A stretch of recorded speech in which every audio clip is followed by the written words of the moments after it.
Headlines: The Ethiopian Orthodox Tewahedo Church files a complaint against famous televangelists. The former president of Kenya, Mr. Uhuru Kenyatta, to visit Tigray, Mekelle.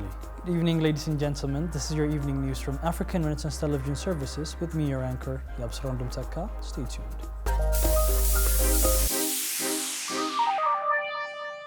The Ethiopian Orthodox Tewahedo Church files a complaint against famous televangelists. The Ethiopian Orthodox Church has lodged a formal complaint against Pastor Yonatan and Prophet Yuchufa, along with their respective churches and religious organizations. Our reporter has more details.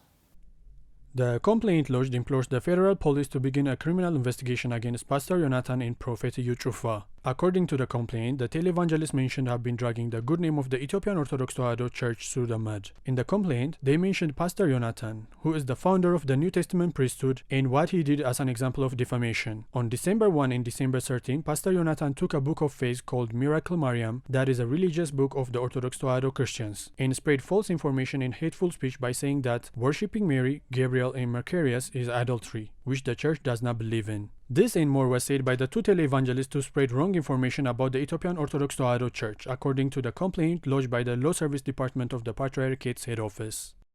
The Royal Swinkles family Brewers attempt a hostile takeover of Habesha beer.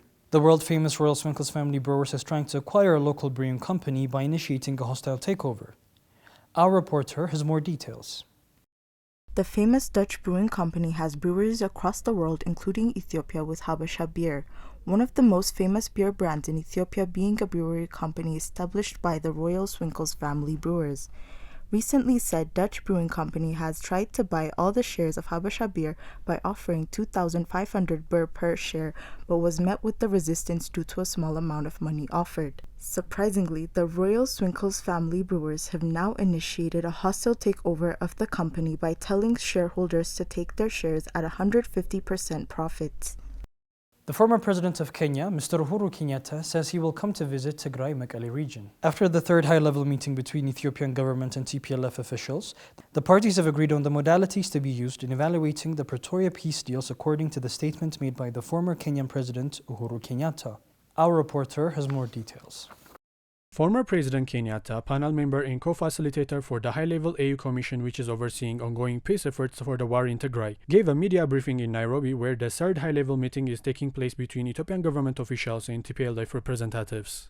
The former president, in his briefing, announced he will travel to Tigray's capital Mekelle with the African Union's monitoring and verification team to check on the implementation of the Ethiopian peace deal before the end of this month. They have agreed to give the AU team full access to ensure that all key elements of the agreement are eventually being implemented on the ground. I'm confident that some of the challenges that may be there will be addressed as there have been full commitment by both parties, said Mr. Kenyatta. Even though the negotiating parties were not present in the media briefing, they shared a picture on social media that showed both sides sharing a meal around the table. A loan has been approved for Ethiopian Airlines by the U.S. Exim Bank. A $281 million loan was unanimously approved by the U.S. Exim Bank Board of Directors for Ethiopian Airlines through the Private Export Funding Corporation.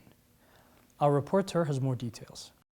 In a deal expected to support 1,600 American jobs across the states, the loan agreement will finance the purchase of several Boeing 737 MAX 8 aircraft by Ethiopian Airlines. In a press release, Exim President and Chair Retta Joe Lewis said the following: "Today we are ensuring that 1,600 hardworking Americans will be able to keep and maintain their good-paying jobs. This transaction also advances one of our founding Charter's mandates to expand and improve commercial ties across the Horn of Africa, where we must do all that we can to remain competitive and influential." After the loan approved, the U.S. Embassy in Ethiopia tweeted the deal between the two organizations as an example of American and Ethiopian cooperation for shared prosperity.